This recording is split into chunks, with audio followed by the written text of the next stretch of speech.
వెతికి రక్షించు తండ్రి. స్తోత్రాలు. ఈ సాయంత్రకాల సమయంలో ఈ యొక్క జూమ్ మీట్ ద్వారా తండ్రి నీ సన్నిధి మేమందరం చేరుకూడి నీ నామాన్ని స్తుతించడానికి, అలాగే సహోదరి ద్వారా తండ్రి మీరు ఇచ్చే వాక్య సందేశాన్ని వినటానికి, అలాగే ప్రార్థన ద్వారా నిన్ను నాయన నీ సన్నిధిలో విజ్ఞాపన చేయటానికి సమయాన్ని మాకు ఆశీర్వాదకరంగా మేము మిమ్మల్ని మహింపరిచే వారంగా ఉండటానికి సహాయం చేయండి. వచ్చిన సహోదరులందరిని బట్టి స్తోత్రాలు. ఇంకా రావాల్సిన వారు కూడా సకాలంలో ఏడవటానికి సహాయం చేయండి. కృప చూపించండి తండ్రి. నాయన ఈ గ్రూప్ నడిపిస్తున్న నాయన కెజియా గారిని మరి సహోదరులందరిని బట్టి స్తోత్రాలు.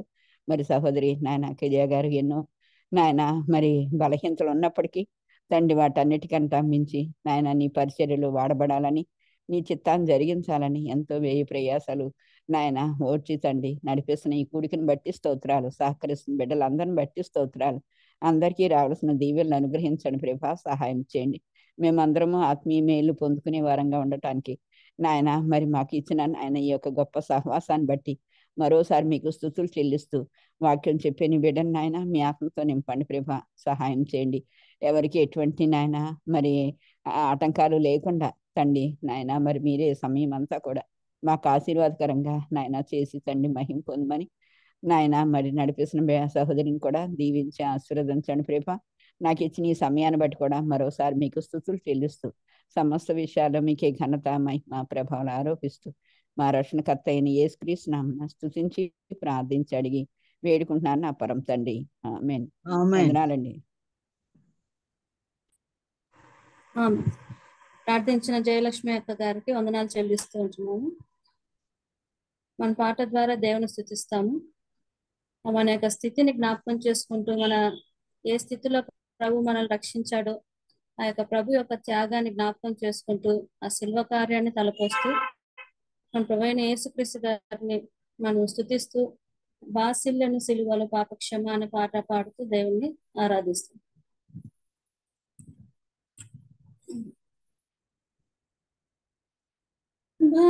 బాసిల్లెను సిలువలో పాపక్షమా యేసు ప్రభుని దివ్య క్షమా భాసిల్లెను సిలువ పాపక్షమా కలువరిలో నా పాపము పంచి సిలువకు నిన్ను యాహుతి చేసి కలువరిలో నా పాపము పంచి సిలువకు నిన్ను యాహుతి చేసి కలుషహరా కరుణించితివి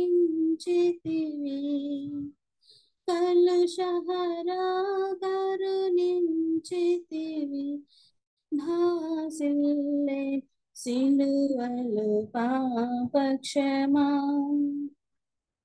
దోషము చేసినది నే కదా మోసముతో బ్రతికిన నేనే కదా దోషము చేసినది నే కదా మోసముతో బ్రతికిన నేనే కదా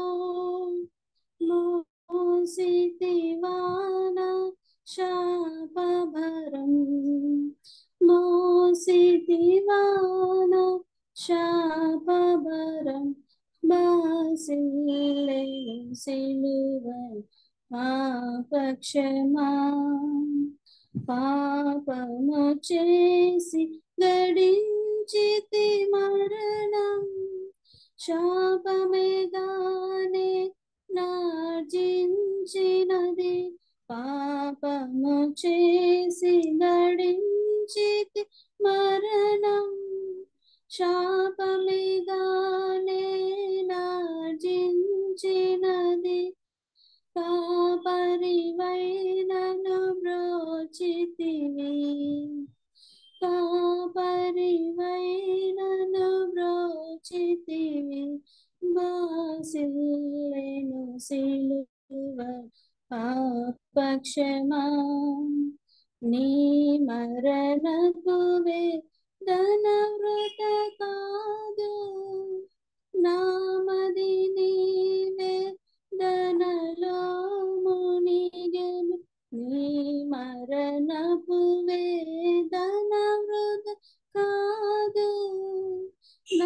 మది నీవే ధనలో మునిగెను క్షేమము కలిగెను హృదయములో క్షేమము కలిగెను హృదయములో బాసిల్లెను సిలువై పాపక్షమా ఎందులకో నాపై ప్రేమ అందదయా స్వామి నామదికి ఎందులకో నాపై ప్రేమ అందదయా స్వామి నామదికి అందులకే భయముందితిని అందులకే భయముందితిని భాసిల్లెను సిలువలు పాపక్షమా యేసు ప్రభుని దివ్య క్షమా భాసిల్లెను సిలువలు పాపక్షమా.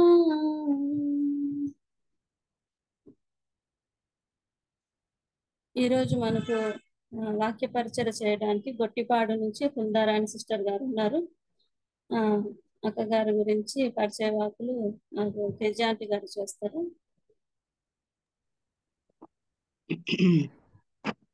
అన్నారండి అందరికి. గొట్టిపాడు సిస్టర్ పుల్దారాణి గారు మన పాతవారే, చాలాసార్లు వాక్యం చెప్పారు, సాక్ష్యం చెప్పారు. వారి కుమార్తె పెర్సిరాణి కూడా సాక్ష్యం చెప్పారు, వాక్యం చెప్పారు. గొట్టిపాడు గ్రామంలో సిస్టర్ దేవుని పని చేస్తున్నారు. వారి కుమారుడు కూడా దేవుని పని చేస్తున్నారు. వీళ్ళ గురించి ఇంకా మీకు ఏమైనా గుర్తుకు రావాలంటే పెర్సిరాణి అంటే వీరి కుమార్తె పెళ్లి చేసుకునింది ఎవరినంటే మన పరమగీతం ఉంది కదా, చక్కగా పాడతారు. పరమగీతం తమ్ముడుని జాషువాను వివాహం చేసుకున్నారు. వారి అల్లుడే జాషువా కూడా మా దగ్గర బైబిల్ స్కూల్లోనే అనంతపూర్లో ట్రైనింగ్ అయ్యాడు. ప్రస్తుతం పెర్సిస్ అనగా వీరి కుమార్తె వీరి అల్లుడు అడ్రస్లో ఉంటున్నారు. త్వరలోనే పెర్సిస్ రాణి కూడా మన మధ్య వాక్యం చెప్పబోతున్నారు. ఇలాగ సోదరి చాలా ఏళ్ళ నుంచి దేవుని సేవిస్తూ ఉన్నారు. తనకి అడ్రస్ అంతా చెప్పిన తర్వాత మీకు ఉదాహరణ సిస్టర్ గుర్తు వచ్చి ఉంటారు. ఇప్పుడు వీడియో పెట్టుకుని కూడా తన వాక్య పరిచయం చేస్తారు. సోదరికి వందనాలు. అందరూ ప్రార్థన పూర్వకంగా దేవుని వాక్యాన్ని వినాలని మనం చేస్తున్నాం. వందనాలు సిస్టర్ ఉదారాణి గారు. వీడియో పెట్టుకుంటారా? వీటిలో ఉన్నారక్క, వీటిలో ఉన్నారక్క. వందనాలక్క. వందనాలమ్మా. జూన్లో చేరి వచ్చిన అందరికీ వందనాలు చెల్లించుకుంటున్నాను. దేవుడు నాకు అనుగ్రహించిన సమయాన్ని బట్టి, అలాగే కేజీ అక్క నాకు ఇచ్చిన ఈ అవకాశాన్ని బట్టి కూడా వందనాలు చెల్లిస్తున్నాను. మరి 2024లో జనవరి నెల 22వ తారీఖు నేను మీ మధ్య వాక్యాన్ని పంచుకున్నాను. మళ్ళా దేవుడు ఈ జూలై నెల 8వ తారీఖు నాకు ఈ అవకాశాన్ని ఇచ్చినందుకు దేవునికి వందనాలు చెల్లిస్తూ స్తుతించుకుంటూ మీ అందరికి నా ప్రేమపూర్వకమైన వందనాలు చెల్లించుకుంటున్నాను. మరి అక్క చెప్పినట్లుగా మా అల్లుడు గారు అక్క వాళ్ళ దగ్గర బైబిల్ ట్రైనింగ్ అయ్యాడని ముందే తెలిసింది మాకు. అక్కే చెప్పారు. అమ్మాయికి సంబంధం వచ్చినప్పుడు అక్క ఫస్ట్ చెప్పిన విషయాలన్నీ అవేను. దేవుడు మరి ఆ సంఘంలో మరి బిడ్డలు మాకు అనుగ్రహించినందుకు ఆ జాషువా కొరకు పెర్సి కొరకు మీరు ప్రార్థన చేయవలసిందిగా కోరుకుంటున్నాను. ఈ సమయంలో లూకా సువార్తలో 10వ అధ్యాయము 38 నుండి కొన్ని వచనాలు చదువుకున్నాం. 39 చదువుకున్నాం. 38 కన్నా కూడా 39 మనకు అవసరం. లూకా సువార్త 10వ అధ్యాయం 39. ఆమెకు మరియా అను సహోదరుడును ఈమె యేసు పాదముల యొద్ద కూర్చుండి ఆయన బోధ వినుచుండెను. ఆమెకు మరియా అను సహోదరుడును ఈమె యేసు పాదముల యొద్ద కూర్చుండి ఆయన బోధ వినుచుండెను. చిన్న ప్రార్థన చేసుకున్న వాక్యం కొరకు. పరిశుద్ధుడు ఒక దేవా, ప్రేమ కలిగిన తండ్రి, జీవాధిపతి, జీవం కలిగిన ప్రభువా, మీ పాదములకు వందనాలు స్తోత్రాలు చెల్లిస్తున్నాం తండ్రి. ఇదిగో నాయన ఏస్తేరు గ్రూప్ లో ప్రభు వాక్యం చూడటానికి మరోసారి అవకాశాన్ని మీరు కల్పించారు. మీకు వందనాలు చెల్లిస్తున్నాం. ఇంత కనుక మీరు ప్రేమిస్తున్న విధానాన్ని బట్టి వందనాలయ్య. శాశ్వతమైన ప్రేమతో ప్రేమించి రూపు మేడ చూపుతూ 6 నెలలు ఎంతగానో ఉంచిన 7వ నెలలో 8వ తారీఖు వరకు సజీవులుగా ఉంచారు. మీ స్తోత్రాలు. జనం నాయన మరి 4 గంటల వేళలో ప్రభావ మీ సన్నిధికి చేరి రావడానికి జూమ్ లో చేరిన బిడ్డలందరిని బట్టి మీకు వందనాలు చెల్లించుకుంటున్నాను తండ్రి. విద్యార్థులను బట్టి అన్నను బట్టి ప్రార్థిస్తున్నాం. వారి సంఘస్థులను బట్టి ప్రార్థన చేసుకుంటున్నాం. ప్రభు ఎంతో మంది భక్తులనైనా అక్క పరిచర్యలో నా తండ్రి వారు అక్కడ చేసి ఉన్నారు. ఆ స్థలాల్లో అక్క చేస్తూ ఉండగా వారిని మీరు కనికరించండి. బలహీనలు అయినను మీరు బలపరుచున్న పౌలు అన్నట్టు నన్ను బలపరచు అండి. నేను సమస్తము చేయగలను. నీ బిడ్డలు మీరు చాలా వాడుకుంటున్నందుకు వందనాలు. ఆ సార్లు కొంటున్న ప్రతి సోదరుని బట్టి వందనాలు. పాటపాడిన సోదరుని బట్టి కూడా వందనాలు. పాటపాడిన బిడ్డలను బట్టి మీకు వందనాలు. ప్రార్థించిన వారిని బట్టి మీకు వందనాలు. ఈ సమయంలో ప్రభా అనుకురాన్ని దీని సన్నిధికి వచ్చి ఉండగా నేనేం చెప్పవాలో నాకు తెలియదు, కానీ నా నోట మీరు మీ మాటల ఉంచి చిన్న మా అందరికి మేలుకరంగా దిద్దుబాటు ఉంటాను. కృప దయచేయమని కొంత సమయం నీ బిడ్డలతో పంచుకోవటానికి ఇచ్చిన అవకాశాన్ని బట్టి మరొకసారి స్తుతించుకుంటూ మా ప్రభువును రక్షకుడైన యేసుక్రీస్తు నామములోనే స్తుతులు చెల్లించి ప్రార్థించి వేడుకుంటున్నాం తండ్రి. ఆమేన్. ఆమేన్. ప్రభునందు ప్రియమైన సోదరులందరికీ వందనాలండి. మనం చదువుకున్న వాక్యంలో మరి అనే ఒక సోదరిని గురించి మనం ఈరోజు ధ్యానం చేసుకుంటున్నాం. ఆయన ప్రయాణం అయిపోతుండగా ఒక గ్రామంలో ప్రవేశించినప్పుడు మార్త తన ఇంట్లో ఆయన చేర్చుకున్నట్లుగా లేఖనంలో మనం చదువుకుంటున్నాం. ఎన్నోసార్లు చెప్పుకున్న వాక్యమే మరొకసారి మీ వద్దకు ఈ వాక్యాన్ని తీసుకుని వస్తున్నాను. మరి ఎస్టేర్ గ్రూప్ లో జూమ్ లో రోజు నేను వింటానే ఉంటాను. ఎంతో మంది వాక్యాన్ని పంచుకుంటూ ఉన్నారు, చిన్నవారు కానీ పెద్దవారు కానీ. మరి అక్క అందరిని ప్రేమించి అందరిని సమానులుగా చేయటానికి మరి అక్కకి ఇచ్చినటువంటి అవకాశాన్ని బట్టి, అక్క చూపుతున్న ప్రేమను బట్టి కూడా అక్కకు మరొకసారి వందనాలు చెల్లిస్తున్నాను. మరి మరియను గురించి మనం చూస్తూ ఉన్నప్పుడు ఆమె యేసు పాదాల యొద్ద గడిపినట్లు ఆయన బోధ వింటున్నట్లుగా వాక్యంలో మనం చూస్తున్నాం. దేవుని వాక్యం వినాలంటే ఒక సమయాన్ని మనం తీసుకుంటాం. దేవుని ప్రార్థించాలన్నా వాక్యం వినాలన్నా వినుట అనేది చాలా ధన్యత అని దేవుని వాక్యంలో మనం చూస్తున్నాం. అంత మాత్రమే కాదు, ఎన్నవారు గైకున్నవారు, మరి ప్రవచన వాక్యాలు విన్నవారు, ఇందులో వ్రాయబడిన సంగతులు గైకున్నవారు మరీ ధన్యులని మనం చూస్తున్నాం. ప్రకటన గ్రంథంలో 1:3 కూడా ఆ మాటలు మనం చూస్తాం. కనుక ఈ యొక్క దేవుని వాక్యం మరి హడావుడిగా కాకుండా ప్రశాంతంగా ప్రభు యొక్క పాదాల యొద్ద కూర్చొని ఆమె వాక్యం వింటుంటే మార్త వచ్చి ప్రభువా అని అంటుంది. ప్రభువా, ఇది విస్తారమైన పని పెట్టుకుంది, తొందరపడుతుంది అనమాట. పని పాటల వలన తొందరలు కలుగుతాయి కదా, ప్రశాంతత అనేది ఉండదు అనమాట. మరి ఆమె అంటున్నప్పుడు ప్రభు అంటున్నాడు, మార్త నీవు అనేకమైన పనులు విచారం కలిగి తొందరపడుతున్నావు కానీ అవసరమైంది ఒకటే, ఆ మరియా ఉత్తమమైన దాన్ని ఏర్పరచుకుంది కొనెను, అది ఆమె యొద్ద నుండి తీసివేయబడదని చెప్పాడు. అవసరమైంది ఒకటే కదా, అది ఆ ఒకటి ఏంటి అంటే ప్రభు సన్నిధిలో గడుపుట. అది గొప్ప భాగ్యం అన్నమాట. రోజు మనం ఇలాగా 1 గంటన్నర దేవుని సన్నిధిలో మన పనులన్నీ ప్రక్కన పెట్టుకొని వాక్యం వింటూ ఉన్నాం. మరి ఎలాగ మనం అభివృద్ధి పొందుతున్నాం అనేది మనకే అవగాహన. కొంత సమయాన్ని దేవునిలో గడుపుట సంతోషం ఆనందం కలిగిస్తున్నట్లుగా వాక్యంలో ఉంది. కనుక మరి మరియా ఆయన పాదాల యొద్ద ఉత్తమమైంది మంచిది ఏర్పాటు చేసుకున్నాను ప్రభు ద్వారా ఆ మాట మెప్పు పొందుతున్నట్లుగా ఉంది. మనం ఎలా ఉంటున్నాం? మనం ప్రభు పాదాల యొద్ద గడిపే అవకాశాన్ని తీసుకుంటున్నామా? కొంత సమయం అయినా మనకి తెలుసు. అపోస్తుల కార్యంలో 3వ అధ్యాయంలో ప్రార్థనా కాలం నా పేతురు యోహానులు దేవాలయానికి వెక్కి వెళ్ళిన అనుభవంలో ఉన్నట్లుగా కూడా మనం చూస్తున్నాం. కాబట్టి ఇంటి వలన విశ్వాసం కలుగును కదా. దేవుని మాట వినాలి. ఆయన దయగలిగిన మాటలు, ఆయన నోటి నుండి వచ్చే మాటలు దయగలిగినవి. అవి వినటానికి పెందల కాడే ఆయన ఎద్దుకు వచ్చారని ఇదే లోకాసు వార్తలో మనం ఆ మాటను చదువుతాం. కనుక ప్రభు మాటలు వింటున్నాం, ప్రతిరోజు వింటున్నాం. వాటిని మన హృదయాల్లో భద్రపరుచుకునే కుటుంబాల్లో మరి తొందర కలిగించే వాళ్ళు ఉండకపోరు. వాళ్ళని కూడా నెమ్మదిపరిచి ప్రభు పాదాల యొద్ద కూర్చోబెట్టే వారంగా మనం ఉండాలి. ప్రభు ఉన్న దినాల్లో జరిగినటువంటి విషయాన్ని మనం చెప్పుకున్నా అంటే ఇది మనకు కూడా వ్రాయబడి, మందున్న మనకి ఈ వాక్యాలు వ్రాయబడి ఉన్నవని లేఖనాల్లో మనం చూస్తున్నాం. ఆ కాలంలో మనం లేము, ఇప్పుడున్నామని.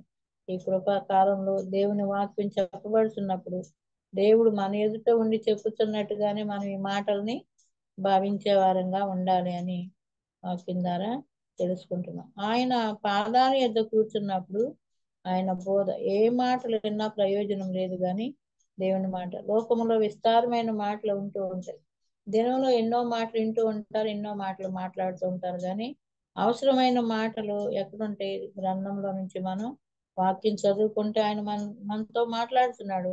ప్రార్థన చేసుకుంటుంటే ఆయనతో మనం మాట్లాడుకుంటాం. మన యొక్క మనవలు, మన సమస్యలన్నీ కూడా ప్రభు వారికి విన్నవించుకున్నాం. మనుషులు చేసే ప్రయోజనం లేదు. 118వ కీర్తనలో అదే అంటాడు, 8వ వచనంలో, మనుషులు నమ్ముకున్నట్టు కంటే యెహోవాను ఆశ్రయించడం మేలు. యెహోవా సన్నిధిలోనే మనం ఏదైనా చెప్పుకోవాలి. ఆయన ఆశ్రయించేవారుగా మన భారం ఆయన మీద వేసి, మన చింత ఆయన మీద వేసి, నీకు చింత లేదా ప్రభువా అని అంటుంది. ఆయన మన గురించి చింతిస్తున్నాడని పేతురు 1 పేతురు 5, 8, 7లో మనం చూస్తాం. మన ప్రభు మన గురించి చింతించేవాడు ఉన్నాడు. కాబట్టి దేవుని బిడ్డలమైన మనము దేవుని సన్నిధిలో సమయాన్ని గడుపుతూ ఆయన పాదాల యొద్ద కూర్చుని అనుభవం కలిగి ఉండాలని వాక్యం నేర్చుకోవటానికి మనం ఎక్కడ ఉండాలి? ఆయన పాదాల యొద్ద కూర్చోవాలి, త్వరపడే వారంగా ఉండాలని వాక్యం చూస్తుంది. ఇంకా మనం రూతు గ్రంథంలో కూడా మనం చూసుకుంటే, రూతు రాత్రి వేళ వచ్చి బోయోజు పాదాల యొద్ద గడుపుతుంది. చూడండి, రూతు గ్రంథం 3వ అధ్యాయము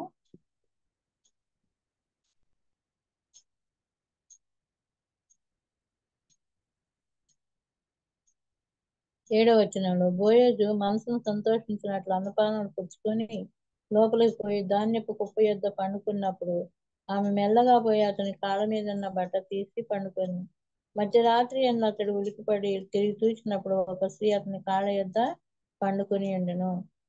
ఇక్కడ మనం రూతును చూస్తున్నాం. అతడు నీవెవరు అని అడగా, ఆమె నేను రూతు అను నీ దాసురాలిని, నీవు నాకు సమీప బంధుడు గనుక నీ దాసురాల మీద నీ కొంగు కప్పమనగా, అతడు నా కుమారి, యెహోవా చేత నీవు దీవెన నందిందాను. కొద్దివారినే గాని గొప్పవారినే గాని యవనస్తులు నీ వెంబడింపక ఉండుట వలన నీ మునుపటి సత్ప్రవర్తన కంటే వెనుకటి సత్ప్రవర్తన మరి ఎక్కువైనది. కాబట్టి నా కుమారి భయపడకము, నువ్వు చెప్పిందంతే నీకు చేసేదను. నువ్వు యోగ్యురాలవని నా జనులందరూ ఎరుగుదురు. నేను నిన్ను విడిపింపగలవన్న మాట వాస్తవమే. అయితే నీకు నాకంటే సమీపమైన బంధువుడు ఒకడు ఉన్నాడని. ఇక్కడ జరిగిన విషయం ఏంటంటే, మరి బోయజు ఆ యొక్క పొలంలో ఉన్నప్పుడు రూతు వెళ్ళి ఆయన పాదాల యొద్ద ఉండి ఆయనకి ఏమేమో చెప్పిందని వాక్యం అన్ని చెప్పింది. నువ్వు చెప్పిందంతా కూడా నీకు నేను చేస్తాననే మాట మనం చూస్తున్నాం. మన సంగతి అంతా చెప్పుకోవాలంటే విశ్వాసులమైన మనం కానీ, సేవకులమైన మనం కానీ, మనం ప్రభు యొద్దే చెప్పాలి అనే మాట మనం ఇక్కడ నేర్చుకుంటున్నాం అనమాట. నీవు చెప్పిందంతా కూడా నీకు చేస్తానని ఆమె ప్రవర్తన కూడా మెచ్చుకుంటున్నట్లుగా మరి మనం చూస్తున్నాం. నా కుమారి భయపడకుము, నువ్వు చెప్పిందంటే నీకు చేసేదును అనే మాట. ఆమె ధైర్యంగా రాత్రి వేళ వెళ్ళి బోయోజు పాదాల యొద్ద మరి పండుకున్నట్లు వాక్యంలో మనం చూస్తున్నాం. ఆయనకు మెలుగు వచ్చినప్పుడు నీవు ఎవరు అంటే నీ దాసురాలిని అని చెప్తుంది. చూడండి, ఆమె తగ్గింపు కదా. ఆ రూతు గ్రంథాన్ని గురించి చాలా మంది వివరిస్తూనే ఉన్నారు. ఆమె ప్రయాణం, ప్రయాస, పొలంలో ఆమె ఏ పొలంలో అయితే సరిగా ఏరుకుందో ఆ పొలానికి ఆమె యజమానురాలైనట్లుగా లేఖనాల్లో మనం చూస్తున్నాం. రాత్రి వేళ మొదటి వచనంలో చూస్తే తన అత్త ఎలా అయితే చెబుతుందో అలాగా ఆమె విన్నట్లు వాక్యంలో మనం చూస్తున్నాం. అలా సిద్ధపడి ఆ కళ్ళ మీదకు వెళ్ళి బోయోజు పాదాల యొద్ద సమయం గడిపినట్లు మనం చూస్తున్నాం. మనం కూడా మనకున్న పరిస్థితులు, రూతుకున్న పరిస్థితి మనకు తెలుసు. ఆమె ఎదువరాలు, మరి ఒక యవనస్తురాలుగా ఉంది. మరి అత్తగారి దగ్గర ఉన్న అత్తగారిని వెంబడించి మోయాబు నుండి శాపగ్రస్తమైన ప్రదేశం నుండి ధన్యకరమైన ప్రదేశంలోకి వచ్చిన ఆమె అన్నిరాలు దేవుని సన్నిధికి వచ్చినట్లుగా మనం చూస్తూ ఉన్నాం. కనుక మన యొక్క పరిస్థితులన్నీ కూడా చాలా ఉంటాయి. పరిస్థితులు, దుఃఖకరమైన విషయాలు ఉంటాయి మనకి. అవన్నీ కూడా మనం ప్రభు యొద్ద, మనుషుల యొద్ద కాదు, దేవుని యొద్ద పెట్టినప్పుడు దేవుడు మనకు చేస్తాడు. కనుక భయపడకుము అనే మాట గ్రంథంలో ఎన్నోసార్లు రాయబడింది. మనల్ని కూడా భయపడకుము అంటున్నాడు ప్రభు. 41వ యెషయా గ్రంథంలో చూస్తే 10వ వచనంలో, భయపడకుము, నీవు నా దాసుడు, నేను నిన్ను ఆదుకుంటాను, నీతి అని దక్షిణతో నిన్ను ఆదుకుంటానని, దిగులు పడకుము అని ధైర్యపరుస్తున్నట్టు వాగ్దానాలను మనకి ఇస్తున్నాడు. కాబట్టి మరి ఈమె బోయేజు పాదాల యొద్ద తన యొక్క సంగతి అంతా కూడా చెప్పుకున్నప్పుడు, నువ్వు చెప్పిందంతా కూడా నేను చేస్తాను, నీ ప్రవర్తన ఎంతో మంచిగా ఉంది అనేది అంటున్నాడు. మునుపటి ప్రవర్తన కంటే వెనకటి సత్ప్రవర్తన మరీ ఎక్కువైంది అని అంటున్నారు. మనం ప్రభువుని నమ్ముకోవడం మునుపు మన ప్రవర్తన ఎలా ఉంది, ప్రభువుని నమ్ముకున్న తర్వాత మన ప్రవర్తన ఎలా ఉంది, మనం పరీక్ష చేసుకునే వారంగా ఉండాలి అని వాక్యం ద్వారా తెలుసుకుంటున్నాం. బోయోజు నేను నీకు చేస్తాను అంటున్నాడు. ఆయన విడిపించగలిగిన వాడుగా కనబడుతున్నాడు. ప్రభు మనల్ని కూడా పాపము నుండి, అపరాధం నుండి చచ్చిన మనల్ని క్రీస్తులో బ్రతికించిన వాడుగా మనల్ని విడిపించాడు. మన పాపము నుండి మనల్ని విడిపించి తన బిడ్డలుగా చేసుకున్న దాన్ని బట్టి మరి ఆయన మనకి ఎంతగానో కదా ఆలోచన చెప్పేవాడు, నడిపించేవాడు. కీర్తన 32:8 మనకి ఎంతగానో నడిపిస్తానని మార్గంలో ఆలోచన చెప్పేవాడుగా, బోధించేవాడుగా ఉన్నాడని దేవుని వాక్యంలో మనం చూస్తున్నాం. కనుక ఈ సమయంలో మన యొక్క మరి పరిస్థితి, ప్రార్థన ఎలా ఉంది? రాత్రి వేళ మనం ప్రార్థించే వారంగా ఉంటాను. మన ముందు ఎన్నో పరిస్థితులు జరుగుతూ ఉన్నప్పుడు ప్రార్థన పరిస్థితుల్ని మార్చగలిగిద్ది అనే మాటలు మనం చూస్తున్నాం. మనం ఎన్నెన్నో వింటున్నాం పరిచర్యల విషయాల్లో. మరి దేవుని దాసుల్ని ఎలాగ ఒరిస్సాలో కానీ ఛత్తీస్గఢ్లో కానీ ఎట్లాగ ఇబ్బంది పెడుతున్నారో వారందరి కోసం మనం ప్రార్థన చేయవలసిన వారంగా ఉంటూ ఉన్నాం. ఫోన్లో వస్తున్నప్పుడు మెసేజ్లు చూసి ఊరుకుంటాం కాదు, వెంటనే వారి కోసం మనం కూడా ప్రార్థన చేసి కనీసం ప్రార్థనా సహాయాన్ని అయినా వారికి అందించే వారంగా ఉండాలి అని వాక్యం ద్వారా మనం తెలుసుకుంటున్నాం. ఇంకా మనం చూస్తే రాజులు 2వ గ్రంథంలో సూనేమి రాజు గురించి కూడా మనం చూస్తాం. ఎన్నోసార్లు మనం ఎన్నో మాట్లాడేవి మరొకసారి జ్ఞాపకం చేసుకుంటున్నాం. చూడండి 4వ అధ్యాయంలో సూనేమి రాజు గురించి 27వ వచనం. 4వ అధ్యాయము 27వ వచనం. పిమ్మట ఆమె కొండ మీదనున్న దైవజన్యుడికి వచ్చి అతడు కాళ్ళు పట్టుకొనెను. గెహజీ ఆమెను తోలివేయుటకు దగ్గరకు రాగా దైవజనుడు ఆమె బహు వ్యాకులముగా ఉన్నది, యెహోవా ఆ సంగతి నాకు తెలియచేయక మరుగు చేశాను, ఆమె జోలికి పోవద్దని వానికి ఆజ్ఞ ఇచ్చాను. ఏంటి ఇక్కడ జరిగిన విషయం అంటే, సూనేమి రాజు మన అందరూ తెలిసి ఎంతో శ్రద్ధాభక్తులతో దైవభక్తి కలిగిన స్త్రీగా కనబడుతుంది. ఎలీషాను తన ఇంట చేర్చుకుని ఆమె ఎంతో పరిచర్య చేసింది.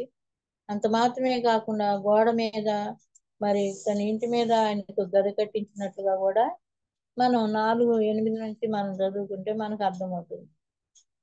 అంత పని చేసింది ఆమె దైవజనుని పట్ల. దైవజనుని ప్రేమించింది, బలవంతం చేసింది, భోజనానికి రమ్మని బలవంతం చేసినట్లుగా వాక్యంలో మనం చూస్తున్నాం. దైవజనుని గురించి భర్తకు కూడా పరిచయం చేసింది. మన ఇంటికి వస్తూ పోతున్నవాడు భక్తి గల దైవజనుడు అని ఆమె సాక్షించినట్లుగా మనం చూస్తాం. శ్రద్ధాభక్తులు కనపరిచిందని 12వ వచనంలో 13వ వచనంలో మనకు అది గ్రహించాడు ఎలీషా. మరి వారికి కుమారుడు లేనప్పుడు ఆయన కుమారుని అనుగ్రహించాడు. వచ్చే ఈ సంవత్సరానికి నీకు కుమారుడు కలుగుతాడనే మాట మనం నీ కౌగిట కుమారుడు ఉంటాడని చెప్పాడు. అలాగే బాబు పుట్టాడు. మరి ఆ బిడ్డ చనిపోయాడు ఒక దినాన, పెద్దవాడు అయిన తర్వాతే చనిపోయినట్లు లేఖనాలు మనం చూస్తున్నాం. ఆ దైవజన్ని మంచం మీద ఆ బిడ్డను పడుకోబెట్టి భర్త యొద్దకు వెళ్ళి, నేను దైవజన్ని యొద్దకు వెళ్ళాలి, నాకు ఓ పని వాడిని పంపించమన్నప్పుడు, ఈరోజు అమావాస్య కాదే, విశ్రాంతి దినం కాదే, ఎందుకని అన్నప్పుడు నేను వెళ్ళవచ్చుట మంచిది అని అంటే ఆ భార్య మీద ఉన్న నమ్మకాన్ని బట్టి అతడు పంపించాడు. పంపించినప్పుడు ఆమె కర్మేలు పర్వతం మీద ఉన్నటువంటి ఎలీషా యొద్దకు వచ్చి కాళ్ళు పట్టుకుందంట. ఎందుకు? ఇంట్లో దుఃఖకరమైన సంగతి ఉంది, బిడ్డ చనిపోయాడు, ఎంతో వ్యాకులంగా ఉంది. ఎలీషా అంటున్నాడు, ఏమని దైవజనుడు, ఆమె వ్యాకులంగా ఉన్నది, అది నాకు దేవుడు తెలియచేయక మరుగుపరిచాడు కనుక ఆమె జోలికి పోవద్దని గెహాజీ ఆమెను తోలివేయాలని చూశాడు, కానీ ఆమె ఆయన పాదాలు పట్టుకున్నట్లు మనం చూస్తున్నాం. దుఃఖంలో, కన్నీరులో, కష్టంలో ఉన్నప్పుడు దైవజనుడు చేయగలడు ఏదైనా అని చెప్పి ఆమె దైవజనుడి వద్దకు వెళ్ళినట్లుగా మనం చూస్తున్నాం. మన కష్ట దినాల్లో, మన దుఃఖ బాధల్లో కూడా మనం ప్రభువుని ఆశ్రయించే వారంగా ఉండాలి. ఆయన మనకు ఆశ్రయము దుర్గమున ఉన్నాడని 46వ కీర్తనలో మనం చూస్తూ ఉన్నాం. కనుక ప్రభు పిల్లలంగా దుఃఖాలు కలుగుంటాయా? దుఃఖం కలుగుతుంది, శ్రమ కలుగుతుంది. దేవుని మాటలు మనం వింటున్నప్పుడు వీటిని బట్టి మనం ఆలోచన చేసుకోవాలి. ఏ దుఃఖమైన ఏ కష్టమైన మరణం సంభవించిన మన గృహాల్లో మనం ప్రభు పాదాలు ఎద్దు గడిపే వారంగా ఉండే వారంగా మనం ఉండాలని వాక్యం ద్వారా హెచ్చరింపబడుతుంది.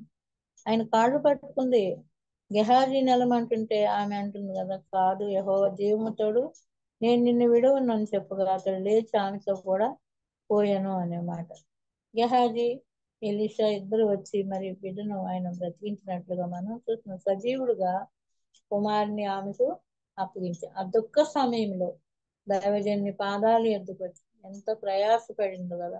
కొండ మీద దైవజనుడు పర్వతం మీద ఉన్నాడంటే, కర్మేల పర్వతం మీద ఆమె అక్కడికి వెళ్ళి పట్టుకుందంటే కొండ ఎక్కడం ఎంత ప్రయాస ఎక్కిన వారికి తెలిసింది. కనుక మరి మన బాధలు మన యొక్క ఇబ్బందులన్నీ కూడా దేవునికి తెలియపరుచుకునే వారంగా ఉండాలని ఈ వాక్యంలో పట్టువదలలేదనే మాట.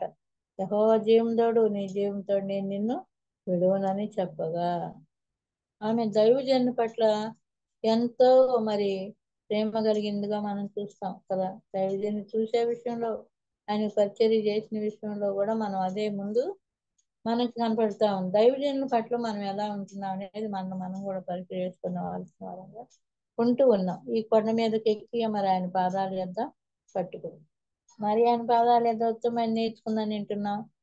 మరి రూతు బోయేజుకు మొత్తం చెప్పినట్లుగా ఏం చెప్పిందో రాయబడ్డది, కానీ నువ్వు చెప్పిందంతా కూడా నేను చేస్తానంటే మన ప్రభు మన పుట్టించిన సృష్టికర్త. ఆయనకు తెలియకుండా ఏదీ లేదు కదా. మన విషయాలన్నీ కూడా ఆయనకు తెలుసు. ఆయన మన మాట మన నాలుగుకు రాకుంపేది ఆయనకి బాగా తెలుసు అని 139 కీర్తనలో మనం చదువుతాం. ఈ రీతిగా మన వాక్యాలు చదువుకుంటున్నప్పుడు మనం ఎలా ఉంటున్నాం అనేది మనం పరీక్ష చేసుకుని దేవునిలో అంతగా మనం ప్రార్థించగలుగుతున్నామా? అనేకుల కొరకు ప్రార్థించాలి. ఇది ప్రార్థించవలసిన సమయంగా మనకు ఉంటుంది. ఎన్నో ఇబ్బందులు ఇరుకులుగా ఉంటూ ఉన్నాయి. ప్రభుత్వాల ద్వారాగా ఇరుకులు ఇబ్బందులు, మనుషుల ద్వారా ఇరుకులు ఇబ్బందులు కదా, తోటి వారి ద్వారా మనం చూస్తున్నప్పుడు ఇవన్నిటిని కూడా ప్రార్థన ద్వారా మనం జయించుకునే వారంగా ఉండాలి. ప్రార్థనే ప్రభువు కూడా ప్రార్థన మనకి మాదిరి నేర్పిపోయాడు. ఆయన ఎంతో ప్రార్థించిన వాడుగా కనబడుతున్నాడు. అలాగే దేవుని మాటలు మనం వింటున్నప్పుడు సునామీరాలు జీవితంలో దుఃఖముని మరి ఆమె అధిగమించినట్లు సంతోషాన్ని పొందుకున్నట్లుగా వాక్యంలో మనం చూస్తున్నాం. సమయాల గ్రంథంలో కూడా మనం ఒక మాట చదువుకున్న అబిగయలను గురించి 25వ అధ్యాయంలో మనం చూస్తాము. ఆమె అరణ్యంలో వస్తున్నటువంటి దావీదు పాదాలు పట్టుకున్నట్లు వాక్యంలో మనం చూస్తున్నాం. అక్కడ చాలా జరిగింది. మరి నాబాలు ఇంటికి దావీదు మనుషులను పంపించినప్పుడు అతనికి ఇంటికి క్షేమమవునుగా కానీ వర్తమానం తెలియజేసినప్పుడు మరి ఆయన ఒక విందు చేసుకుంటూ ఉన్నాడు. గొర్రెపొచ్చు కత్తిరించే సమయంలో విందు చేస్తున్నట్లుగా మరి దావీదు పంపిన మనుషుల్ని ఆయన కొంచెం బాధ కలిగించే మాటలు మాట్లాడినట్లుగా మనం చూస్తున్నాం. అగౌరపరిచాడు మాటల్లో. వాళ్ళు వచ్చి దావీదు చెప్పగానే దావీదు మరి 400 మందిని పట్టుకుని వస్తున్నట్లుగా వాక్యంలో మనం చూస్తున్నాం. ఎందుకు ఇంటి మీదకి నాబాలు కలిగిన వారు ఒక్కళ్ళు కూడా ఉండటానికి వీల్లేదని అన్నప్పుడు ఒక పనివాడు వచ్చి అబిగయలతో చెప్పినప్పుడు అబిగయలు ఎంతో ఆహారాన్ని సిద్ధం చేసుకుని దావీదుని ఎదుర్కొనటానికి వెళుతుంది. రాత్రి వేళ ఆ ప్రయాణాన్ని మనం ఇక్కడ చూస్తూ ఉన్నాం. అయితే 23వ వచనంలో అబిగయలు దావీదును కనుగొని గాదుబా మీద త్వరగా దిగి దావీదును సాష్టాంగంగా నమస్కారం చేసి అతని పాదాలు పట్టుకుని ఇట్లా, నా ఎన్నవాడా, ఈ దోషము నాదని ఎంచుము, నీ దాసురాలు నన్ను మాట్లాడినేము, నీ దాసురాలనైనా నేను చెప్పు మాటలను ఆలకించుము అని ఆమె మాట్లాడుతుంది. ఎవరిని పట్టుకుంది? పాదాలు పట్టుకొని ఆమె మాట్లాడుతుంది. దావీదు పాదాలు. దావీదు ఎలా ఉన్నాడు? కోపంగా ఉన్నాడు. అబిగయలు నన్ను మాట్లాడిని అయ్యా, నన్ను మాట్లాడిని అని ప్రతి మాట ఆమె చెబుతున్నట్లుగా తన భర్త ఎలాంటి వాడో ఇక అవన్నీ కూడా అతన్ని లెక్క పెట్టవద్దయ్యా అని చెప్పి ఇంకా ఎంతో మాట్లాడుతున్నప్పుడు దావీదు 32వ వచనంలో అంటాడు, అందుకు దావీదు, నాకు ఎదురుపడుటకై నిన్ను పంపిన ఇశ్రాయేలు దేవుడైన యెహోవాకు స్తోత్రం కలుగును గాక. నేను పగ తీర్చుకొనకుండాను ఈ దినమున ప్రాణం తీయకుండాను నన్ను ఆపినందుకై నీవు ఆశీర్వాదం నందుదువు గాక. నీవు చూపిన బుద్ధి విషయమై నీకు ఆశీర్వాదము కలుగును గాక. నీవు త్వరపడి నన్ను ఎదుర్కొనకపోయిన ఎడల నీకు హాని చేయకుండా నన్ను ఆటంకపరిచిన ఇశ్రాయేలు దేవుడైన యెహోవా జీవము తోడు. తెల్లవారులోగా నాబాలుకు మగవాడు అప్పుడైన విడవబడ్డాన్న మాట నిశ్చయమని చెప్పి తన యొద్దకు ఆమె తెచ్చిన వాటిని ఆమె చేత తీసుకుని, నీ మాటలు నేను ఆలకించి నీ మనం అంగీకరించి సమాధానముగా నీ ఇంటికి పొమ్మని ఆమెతో చెప్పాను. ఎంతో కోపంగా ఉన్నాడు, కోపంగా వస్తూ ఉన్నాడు. కానీ ఆమె చెప్పిన మాటలు ఈ 23 నుంచి 31 దాకా ఆమె మాట్లాడుతూ వచ్చింది. 32లో అప్పుడు దావీదు కలుగు చేసుకుని ఆమె మాటలను ఆలకించినట్లు నీ మనవి నేను ఆలకించాను అనే మాట మనం చూస్తున్నాం.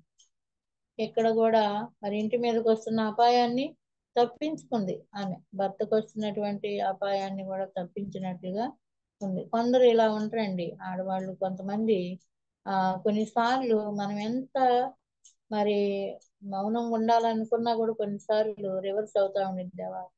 లేనిపోని మాటలు అంటూ కోపాలు తెప్పించేవారుగా ఉంటూ ఉంటారు. అది కాదు. ఇదిగో దావీదు కోపాన్ని అణిచివేసినట్లుగా అబిగయలు చూపిన బుద్ధి, ఆమె సుబుద్ధి కలిగిందని మనకి 25:3లో కూడా మనం ఆమె సుబుద్ధి కలిగిన స్త్రీ. మరి ఆయన మోటివాడుగా ఉన్నాడు, ఎంతో దుర్మార్గుడు దుష్టుడుగా ఉన్నాడు భర్త. ఇవన్నీ మనం చూస్తున్నాం. కానీ ఆమె చూపిన బుద్ధి విషయంలో మరి దావీదు ఆమె మనవి ఆలకించినట్లుగా మనం చూస్తున్నాం. నువ్వు త్వరపడకపోతే నేను ఎంతో నష్టం కలిగించేవాడిని ఆమె. రాత్రి వేళ ఆమె ప్రయాణం చేసి అరణ్యంలో వస్తూ ఉన్నట్లుగా లేఖనాల్లో మనం చూస్తున్నాం. ఎంతో ధైర్యంగా బయలుదేరినట్లుగా మనం చూస్తున్నాం. దేనికి ఆమె ఎందుకు బయలుదేరి? పనివాడు రాగానే అమ్మ మన యజమానుడు బహు పనికి మాలినవాడు, ఎవరిని ఆయన మాట్లాడినాడు కనుక నీవు బహుగా ఆలోచించాలి ఈ విషయంలో నీ పనివాడు చెప్పినప్పుడు, నాబాలు భార్య అబిగయీలు అన్నప్పుడు ఆమె ఎంతో ఎంతో సిద్ధం చేసుకుని భోజనం, మాంసం, ఆహారం, ద్రాక్షాలు, అంజూరాలు అన్ని తీసుకుని బయలుదేరినట్లుగా వాక్యంలో మనం చూస్తున్నాం. ఆయన ఆమె దగ్గర నుంచి అవి తీసుకుని అంగీకరించినట్లుగా కూడా మనం చూస్తున్నాం. ఈ విషయంలో మనం అబిగయీలు గురించి ఆలోచన చేస్తున్నాం. ఏంటి అంటే కుటుంబం పట్ల ఆమె ఎంతో బాధ్యతగా వ్యవహరించినట్లుగా మనం చూస్తున్నాం. ఏముందిరా చూసుకొని వచ్చాడు రాత్రి నాకెందుకు ఆడమనిషినని వైదొలిగినట్లుగా లేదు. ఆమె తన భార్య, ఆయన విషయం అంతా కూడా ఆమెకు తెలుసు కాబట్టి ఎంత కీడు వస్తుందో అనే ఆమె తొందరపడినట్లుగా లేఖనాల్లో మనం చూస్తూ ఉన్నాం. విశ్వాసులమైన మనం ఏ విషయంలోనైనా తొందరపడిన వారంగా, ప్రార్థించే వారంగా ఉండాలి అని మాటలు మనం చూస్తూ ఉన్నాం. లోక విషయాల్లో తొందరలు మనకు అవసరం లేదు. ఏమైనా దేవునికి తెలియకుండా ఏది ఉండదు కనుక దేవుని సన్నిధిలో మనం అలా ప్రార్థన చేసేవారంగా ఉండాలి. దేవుని పనుల కొరకే తొందరపడే వారంగా ఉండాలి. కానీ ఇక లోక సంబంధమైన విషయాల్లో మనం తొందరపాట్లు కలిగి ఉండకూడదు అనే మాట మనం ఇక్కడ జ్ఞాపకం చేసుకున్నాం. అబిగయీలు బుద్ధి కలిగింది కదా. తన భర్తను గురించి ఆమె కూడా సాక్ష్యం చెబుతుంది. పనివాడు చెప్తున్నాడు ఎలాంటి వాడు అనేది. ఆమె కూడా దావీదుకి వివరిస్తుంది కదా. నాబాలు దుష్టుడు, ఈ నాబాలను లక్ష్య పెట్టవద్దని, నా ఏలినవాడని దాసురాలని అనే మాటలు మనం చూస్తున్నప్పుడు దావీదు ఇక ఏమీ కూడా చేయలేకపోయినట్లుగా మనం చూస్తున్నాం. కాబట్టి ఆఖరికి దావీదు మరి ఆమెను తీసినట్లుగా కూడా మనం చూస్తున్నాం. కనుక మనం సమస్యలు, మన యొక్క పరిస్థితులు ప్రభు ప్రార్థన ద్వారా పరిస్థితులు మార్చే దేవుడు గనుక స్తుతించితే మన స్థితిగతులు కూడా మారిపోతాయి అని దేవుని వాక్యంలో మనం చూస్తున్నాం.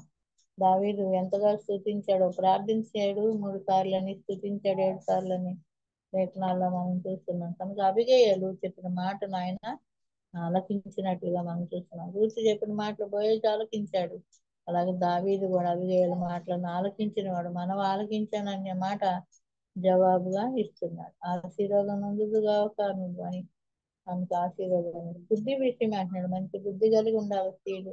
సుబుద్ధి కలిగిన భార్య యెహోవా యొక్క దానం అంటున్నాడు. మనం అంతా సుబుద్ధి కలిగి, మంచి బుద్ధి కలిగి కుటుంబంలోనైనా, వ్యక్తిగతంగానైనా, సంఘంలోనైనా సాక్ష్యం కలిగి ఉండాలని వాక్యం ద్వారా హెచ్చరించబడుతూ ఉన్నాం. కాబట్టి ప్రభు పాదాలు ఎదురు గడిపిన స్త్రీలను మనం జ్ఞాపకం చేసుకుంటున్నాం. మరి తన ఇంటిలో దుఃఖం ఉన్నప్పుడు ఆమె చేసిన పని కూడా మనం ఒకసారి యోహాను సువార్త 11వ అధ్యాయంలో 32వ వచనంలో మనం చూస్తే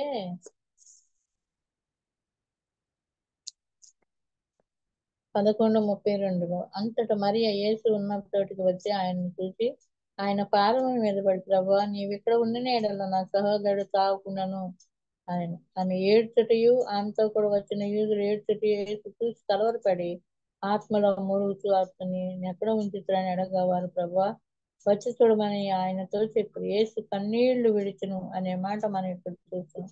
అప్పుడు యూదులందరూ అనుకుంటున్నారు, ఈయన చూడు ఎలాగో వారిని ప్రేమించాడు. అవును, ప్రేమించాడు. యోహాను సువార్త 11వ అధ్యాయంలో మనం చూస్తున్నాం. ఆ యొక్క లాజరు రోగి అయి చనిపోయినప్పుడు అతని అక్క చెల్లెండ్లు, ఇదిగో నీవు ప్రేమించువాడు రోగి అయి ఉన్నాడని ఆయన యొద్దకు వర్తమానము పంపిరి. లోకాసు వార్తలో మనం చదువుకున్నప్పుడు అక్కడ మనకు లాజరు కనపడతలేదు, కానీ ఇక్కడ 11వ అధ్యాయంలో లాజరుకి వ్యాధి వచ్చి చనిపోయినట్లుగా ఉంది. వాళ్ళ అక్క చెల్లెండ్లు ఆయనకు ప్రభు వారికి కబురు పంపితే ఏమంటున్నారంటే, ప్రభువా నువ్వు ప్రేమించువాడు రోగి అయి ఉన్నాడని ఆయన వద్దకు వర్తమానం పంపారు. కానీ యేసు అది విని, ఇంకా ఈ వ్యాధి మరణం కొరకు కాదు కానీ దేవుని కుమారుడు మహిమ కొరకే అని చెప్పేసి ఉన్న స్థలంలోనే ఇంకా 2 రోజులు ఆలస్యం చేసేసరికి లాజరు ఏమైపోయాడు, చనిపోయాడు. సమాధి కూడా చేయబడ్డాడు. మార్త ప్రభుతో మాట్లాడింది ముందుగా, కానీ మరియ వచ్చి ఆయన పాదాలు పట్టుకొని మరియ పలుకుతున్న మాటలు యేసు ప్రభు వారు విని ఆయన కూడా కలవరపడినట్లుగా కన్నీళ్లు విడిచినట్టు మనం చూస్తున్నాం. ఈ మనవి చేసుకుంటుంది, నువ్వు ఇక్కడ ఉంటే నా సహోదరుడు చనిపోయేవాడు. అదే మాటలు మార్త కూడా పలికినట్లుగా లేఖనంలో మనం చూస్తున్నాం. మరి కూడా పలికింది. ఆ కుటుంబాన్ని ఎంతగానో ప్రేమించాడు ప్రభువారు. కుటుంబాన్ని మొత్తాన్ని ప్రేమించాడు. ఆయన ప్రేమించేవాడే కదా ప్రేమామయుడు. మనం ప్రేమించలే, మొదట ఆయనే మనం ప్రేమించాడని వాక్యంలో మనం చూస్తున్నాం. ఆ కుటుంబంలో దుఃఖం వచ్చినప్పుడు వారితో కూడా ఆయన దుఃఖపడినట్లుగా యేసు కన్నీళ్లు విడిచిన. ఎందుకు మరియ ఏడుస్తుంది, మరియతో వచ్చిన వారు కూడా ఏడుస్తూ ఉన్నారు. అదంతా చూసి ఆయన ఆత్మలో కలవరపడినవాడుగా దుఃఖపడినవాడుగా మనకి అక్కడ చూస్తున్నాం. తర్వాత ప్రభువారు సమాధి ఎద్దుకు వచ్చి మరి లాజరు రమ్మని పిలిచాడు. అనేకులు ఆ విషయాన్ని చూసి విశ్వాసం ఉంచినట్లు సజీవుడుగా శ్వేత వస్త్రాలు కట్టబడిన వాడై మరి ఆయన బయటకు వచ్చినట్లు వారి దుఃఖాన్ని ప్రభువారు తీర్చినట్లుగా మనం చూస్తున్నాం. దుఃఖ సమయంలో అదే మా దుఃఖ సమయంలో ఓదార్పు నీవే ప్రభు, మా చీకటి బ్రతుకులో మా వెలుగు నీవే ప్రభు అని ఒక భక్తుడు ఆలోచించాడు. మనకి దుఃఖాలు కష్టాలు కలిగినప్పుడు ఎంతో వేదన. మేము కూడా 2011లో మాకు దుఃఖం, మా యొక్క సేవకుడు చనిపోయాడు, నా భర్త గారు చనిపోయినప్పుడు మరి మా పెద్ద కోడలికి 3 రోజులకి 23 జూను ఆయన చనిపోతే 26న మాకు మొదటి కుమారుడికి బాబు పుట్టాడు. దుఃఖంలోనే సంతోషం అన్నమాట. ఎంతో మరి దేవుడు ఇప్పుడు ఆ బిడ్డకు మొన్న 13 ఏళ్ళు 14 వచ్చినాయి. 14 సంవత్సరాలుగా దేవుడు ఎన్నోసార్లు మమ్మల్ని కాపాడుతూ ప్రతి అవసరంలో, ప్రతి దుఃఖ సమయంలో, ప్రతి కష్టంలో కూడా ఆయన మా పక్షంగా ఉండి మాకు తోడుగా ఉండి నడిపిస్తూ ఉన్నాడు. ఇప్పటికీ ఏ కొదువ ఏ లోటు లేకుండా ప్రభు వారు మాకు సహాయపడుతూ వచ్చాడు. ఆయన మన కన్నీరు చూడకపోతే ఇంకెవరు చూడగలిగి ఉన్నారు. కాబట్టి ప్రభువే ఓదార్పిచ్చేవాడుగా లేఖనాల్లో మనం చూస్తున్నాం. మరి వారి అక్క చెల్లెళ్ళకి జీవితంలో దుఃఖం వచ్చింది.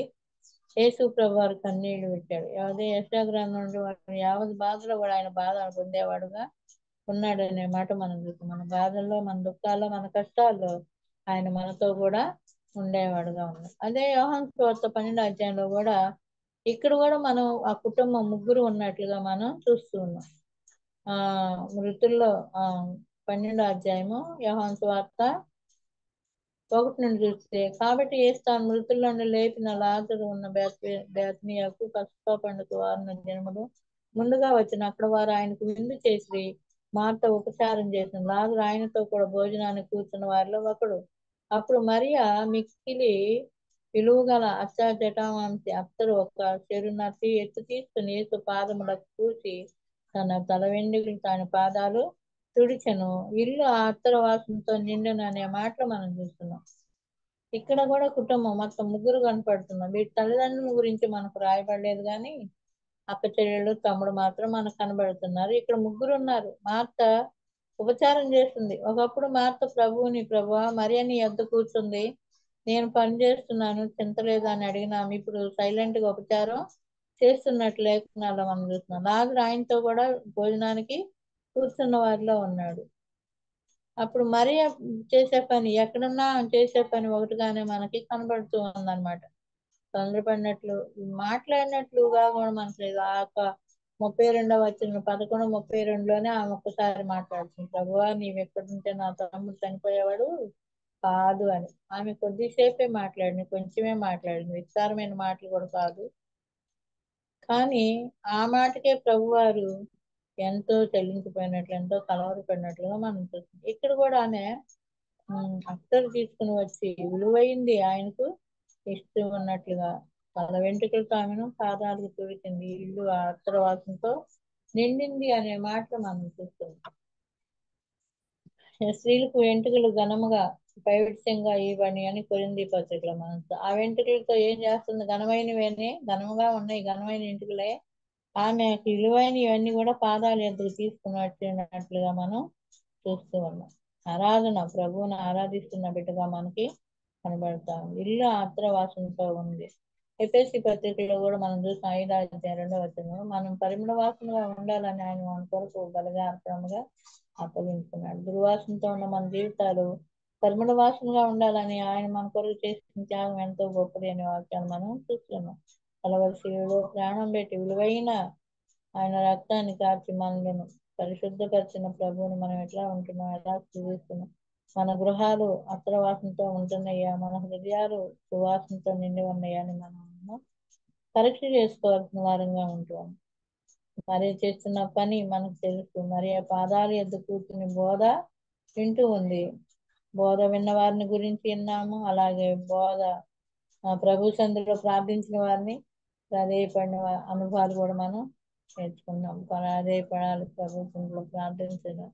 కనుక ఈ రీతిగా దేవుని సందులో గడిపిన వారిని మనం జ్ఞాపకం చేసుకుంటున్నాం. ప్రతిదినము ఇలాగ మనం దేవుని సందులో కూడుకుంటున్నామంటే మేలు అనేది చాలా విషయాలు మనం అన్ని సాక్ష్యాలు వింటున్నాము కదా. సాక్ష్యం కూడా గొప్పదే. రండి నేను చేసినవన్నీ నాతో చెప్పిన వాడి మెసేజ్ కదా అనగానే సమరీలు ఊరు కదిలి వచ్చారనే మాట మనం చూస్తున్నాం. పాట ద్వారాగా దేవుడు మనల్ని కదిలిస్తాడు. సాక్ష్యం ద్వారా కూడా మాదిరికరమైన సాక్ష్యాలు ఉన్నప్పుడు అనేకులు సాక్ష్యాలు వినే కదా రక్షించబడిన వారు కూడా లేకపోలేదు. ఈ సమయంలో సాయంకాల వేళ మనం వింటున్న ఈ వాక్యాలు మన హృదయాల్లో భద్రపరచుకోవాలి.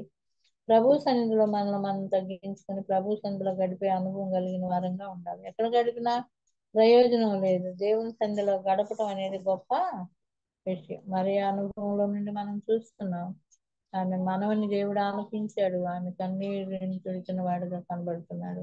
ఆమె ఆరాధన కూడా మనం ఇక్కడ చూస్తున్నాం. రక్షించబడిన మనం ఆరాధన వెనకబడే వారంగా ఉండక ప్రభువుని ప్రేమించే వారంగా ప్రభుని మరి ఆయన పాదాలు పట్టుకొని పూజాడు అనుభవం కలిగి ఉండాలని వాక్యం ద్వారా తెలుసుకుంటున్నాం. మరి భక్తులు ఎంతగా ప్రార్థించి ఆయన సన్నిధిలో పొందుకున్నారో మన జీవితాల్లో కూడా మనం అలాగా పొందుకునే వారంగా ఉండాలి. అడిగితే ఇచ్చే దేవుడు, అడుగు వాటికంటే ఊహించే వాటికంటే అత్యధికంగా ఇచ్చే మన ప్రభు మనకున్నాడని వాక్యం ద్వారా తెలుసుకుంటున్నాం. కనుక మరీ జీవితంలో నుంచి మనం నేర్చుకున్నటువంటి అనుభవాలు మన జీవితాల్లో ఉన్నాయో లేవని మాటి మాటికి ప్రభు యొద్దకు వచ్చి మనం ప్రార్థించే వారంగా, మనవులు చెప్పుకునే వారంగా ఉండాలి అని వాక్యం ద్వారా మనం తెలుసుకుంటున్నాం. కాబట్టి మరి మనకి ఎన్నో బాధలు ఇబ్బందులు ఉన్నా కూడా ఫిలిప్పీ పత్రికలో చెప్పినట్టు దేని గురించి కూడా చింతపడిన అవసరం లేదు. ప్రతి విషయంలో ప్రార్థన జ్ఞాపన ద్వారా దేవుని సన్నిధికి తీసుకుని వస్తే ఆయన సహాయం చేసేవాడుగా ఆయన మనకి ఉన్నాడు. మనకు సరిపోయిన బంధువుడుగా, తండ్రిగా, తల్లిగా. తల్లిదండ్రులు లేరు అనుకోండి, నేను అప్పుడప్పుడు అనుకుంటాను నాకు నా తల్లిదండ్రులు లేరు, నా బిడ్డలకు తండ్రి లేడు అనుకో. కానీ మరి వెంటనే వాక్యం ప్రభు నువ్వు ఉన్నావు, నువ్వు కనుగరం కలిగిన తండ్రివి, నిత్యుడగు తండ్రివి, సమాధానకర్తగా మాకున్నావయ్యా, జాలి కలిగిన తండ్రి, పరలోక తండ్రిగా ఉన్నావు, మాకు మమ్మల్ని నడిపిస్తున్నావు కదా. కృంగిపోతాం కొన్నిసార్లు మాటల ద్వారా, కానీ దేవుని వాక్యమే మనల్ని బలపరిచేది, ఆదరించేది, నడిపించేదిగా ఉంటుంది.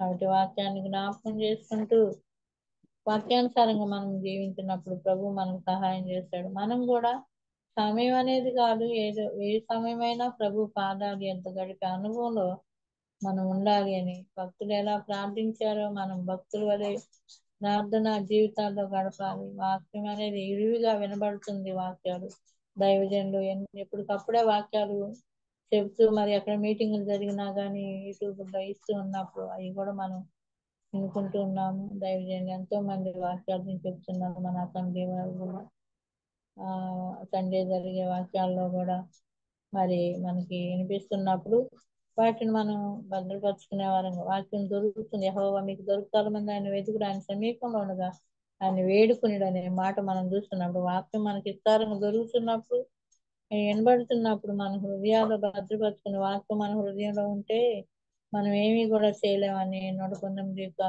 కీర్తనలో మనకి వాక్యం ఉంది. అది నడిపించేది, శుభ్రపరిచేది, ఆయన యవనస్తుని భద్రపరిచేదిగా కూడా వాక్యంలో మనం చూస్తున్నాం. కనుక ఈ అనుభవాలు మనం కలిగి ఉండాలని వాక్యం ద్వారా హెచ్చరించబడుతున్నాం. ఇట్టి అనుభవంలో మరి మనం అందరం కూడా దేవుని ద్వారా నడిపించబడే వారం, ఆయన నడిపిస్తున్న మాటల మార్గంలో సూర్యం తొలగకుండా చెట్లకుండా 365 దినాలు మనం కాపాడుతున్నారు. 66 దినాలు కాపాడుతున్న ప్రభువుని మనం ఎంతగానో ప్రార్థించేవారు, స్తుతించేవారు. మన మనవులు ఏదైనా ఉంది అంటే ఆయన మాత్రమే చెప్పుకునే వారంగా ఉండాలని, మరి ఒకరికొకరు ప్రార్థన చేసే అనుభవంగా ఉండాలి, ప్రేమించే అనుభవంలో ఉండాలి.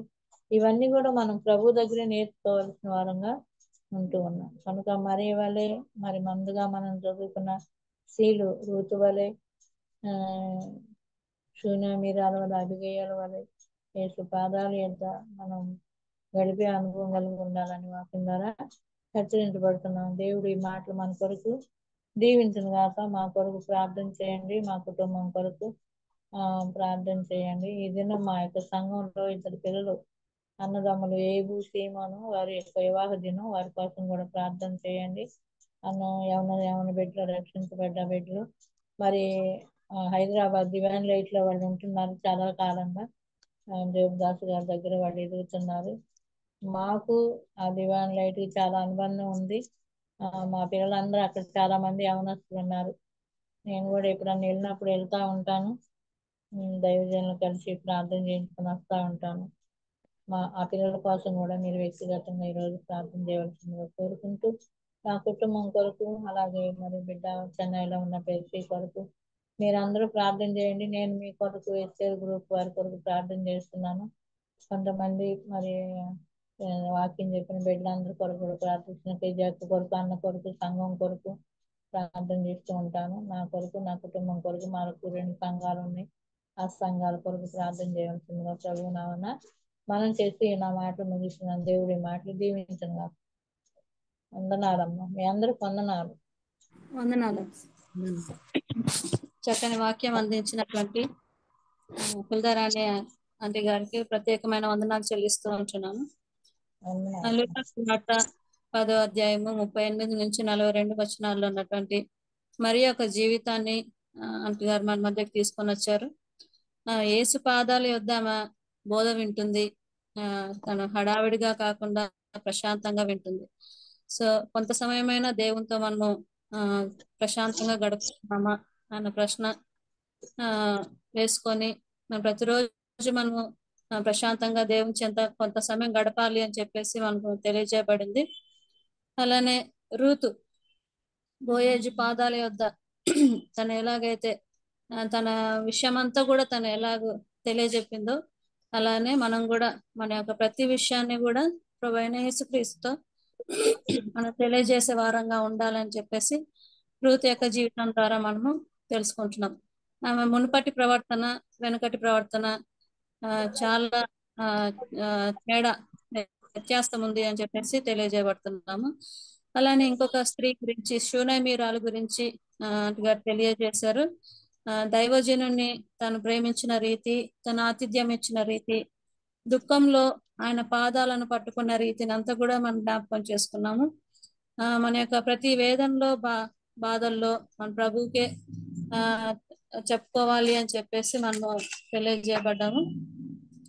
అలానే ఇంకో స్త్రీ అబిగయీలు, తన యొక్క భర్త మోటువాడైనప్పటికీ ఎంతో చాలా కఠినుడిగా ఉన్నప్పటికీ ఆ యొక్క దావీదు దగ్గరికి ఆమె వెళ్ళి ఆమె సాష్టాంగ నమస్కారం చేసి ఆమె పాదాలను పట్టుకున్నట్టుగా చూసుకుంటుంది. అలానే పగ తీర్చుకోకుండా త్వరపడి ఆమె ఆటంకపరిచినట్టుగా దావీదు కోపం అణిచివేసిన సుబుద్ధి గల స్త్రీగా మనం చూస్తూ ఉంటున్నాం. సో సుబుద్ధి గల భార్య యెహోవా ఇచ్చు దానం అని కూడా మనం చూసుకుంటున్నాం. అలానే మరియా ఆ యొక్క లాజరు తన తమ్ముడైన లాజర్ మరణం అప్పుడు ఆమె ఏడ్చుటయు కన్నీళ్లు విడుచుటయు ప్రభు అయిన యేసుక్రీస్తు వారు చూసి ఆయన కలవరపడి ఆయన కూడా కన్నీళ్లు విడిచినట్టుగా చూస్తూ ఉంటున్నాం. సో మరియా యేసు పాదాలను పట్టుకొని ఏడ్చింది. సో మనం కూడా మన యొక్క కన్నీళ్లు తుడుచువాడు, మనం ఓదార్చువాడు ప్రభు అయిన యేసుక్రీస్తు గారే అని చెప్పేసి మనము ప్రతి విషయానికి దేవుని దగ్గరికే వెళ్ళాలని చెప్పేసి మనము హెచ్చరింపబడుతూ ఉంటున్నాం. సో వాక్యం దొరకు కాలంలోనే మన హృదయంలో మనం భద్రపరుచుకొని మనము జీవించే వారంగా ఉండాలని చెప్పేసి ఆంటీ గారు మనకు తెలియజేశారు. ఆంటీ ప్రత్యేకమైన వందనాలు చెల్లిస్తూ ఉంటున్నాము. ఆంటీ గారి యొక్క సంఘాల గురించి 2 సంఘాలు వాళ్ళు నడుపుతూ ఉన్నారు. సంఘాల గురించి వారి యొక్క కుమార్తె చెన్నైలో ఉంటున్నారు, పెర్సిస్ అక్క గారు. వారి గురించి కూడా ప్రార్థనలో జ్ఞాపకం చేసుకోండి. వారు డివైన్ లైట్ హైదరాబాద్ లో ఉన్నటువంటి డివైన్ లైట్ దాని గురించి కూడా ఆంటీ గారు తెలియజేశారు. ఇలాగూ ఆంటీ మనతో సహవాసం కలిగి ఉండటానికి దేవుడిచ్చినటువంటి యొక్క అవకాశాన్ని బట్టి ప్రత్యేకమైన వందనాలు చెల్లిస్తూ ఉంటున్నాము. ఎవరికైనా ప్రార్థన అవసరతలు ఉంటే తెలియజేస్తే ప్రార్థనలో కొనసాగురు. నా ప్రార్థన రిక్వెస్ట్ ఒకటమ్మా. నా బెస్ట్ ఫ్రెండ్ తను హాస్పిటల్లో అడ్మిట్ అయ్యింది.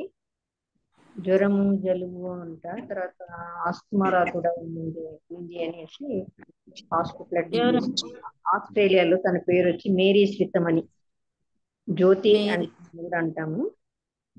మేరీ శ్రీతమణి తన పేరు. హాస్పిటల్లో ఉన్నారు. ప్రార్థనలోకి నేను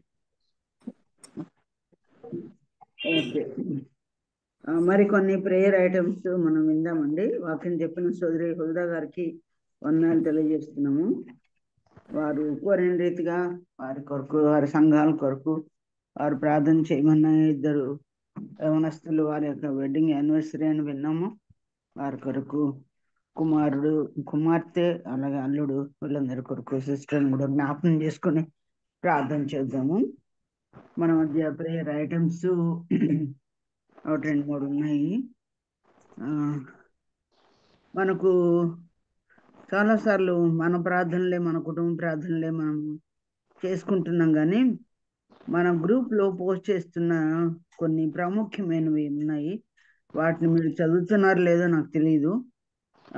ఒకవేళ చదివినట్లయితే వారికి తెలిసే ఉంటుంది. మరి యేసు ప్రభువును అనుసరించినందుకు ఒడిస్సా గ్రామం నుండి తరిమివేయబడిన 7 కుటుంబాల కొరకు ప్రార్థన చేయమని సోదరు పెట్టారు. 7 కుటుంబాలు ప్రభువుని నమ్ముకున్న కారణం చేతనే గ్రామంలో నుండి తరిమివేయబడుతున్నారు. మీరు ఆ తరిమివేయబడిన 7 కుటుంబాల్లో ఎంతమంది పిల్లలు ఉన్నారో, ఆడవాళ్ళు ఉన్నారో, పురుషులు ఉన్నారో, వారి స్థితి ఏంటో, గతి ఏంటో, తరిమివేయబడితే ఎక్కడ ఉంటున్నారో ఏమో మనం ఊహించుకోగలమండి. వారి అవస్థల కొరకు దేవుని నమ్మడమే తప్ప ఎంత క్రూరముగా మన దేశస్థులు ఇలాగా ప్రవర్తిస్తున్నారో చూడండి. ఎంతో కన్నీటితో, ఆత్మతో, ఆవేదనతో మనం వారి కొరకు ప్రార్థన చేద్దాం. 7 కుటుంబాలు ఒడిశా గ్రామంలో. మనకు తెలుసు చాలా నెలలుగా ఉక్రెయిన్ రష్యా యుద్ధం జరుగుతూనే ఉంది. రష్యా ఈ మధ్య ఉక్రెయిన్ విద్యుత్ సంస్థలపై దాడులు చేసినాయంట. రష్యా దాడులు చేయగా సుమారు సుమి అనే ప్రాంతంలో అంధకారం నెలకొని లక్షలకు పైగా ఇళ్ళలో కరెంట్ లేదంట, సరఫరా లేదంట. స్త్రీలకు మనకు తెలుసండి, కరెంట్ లేకపోతే మిక్సీ తిప్పగలమా? కరెంట్ లేకపోతే మనం వాడుతున్న ఫోన్స్కి ఛార్జింగ్ పెట్టుకోగలమా? ఒకటేంటి 1,00,000 పనులు కరెంట్ ద్వారానే మనకు జరుగుతున్నాయి. కనుక ఎన్ని ఇబ్బందులు ఎదురవుతున్నాయో మీరు చూడండి. ఒకవేళ వాళ్ళు ఓవర్ హెడ్ ట్యాంక్స్లోకి నీళ్లు తీసుకోవాలంటే కూడా మరి కరెంట్ ఉండదు. ఎన్ని ఇబ్బందులు మనకు తెలియదు. 11 మంది చనిపోయారంట, 43 మందికి గాయాలంట. ఇది ఒక ప్రాంతంలోనే. ఇంకా రేపు ఎక్కడ పడతారు ఆ రష్యా దాడులు, ఎక్కడ చేస్తారో మనకు తెలియదు. కనుక ఆ బిడ్డల కొరకు, ముఖ్యంగా ఉక్రెయిన్ రష్యా మధ్య ఉన్న యుద్ధము ఆపివేయబడ్డానికి ప్రభువే సహాయం చేసి పూనుకొని లగ్న ప్రార్థన జ్ఞాపకం చేసుకోండి.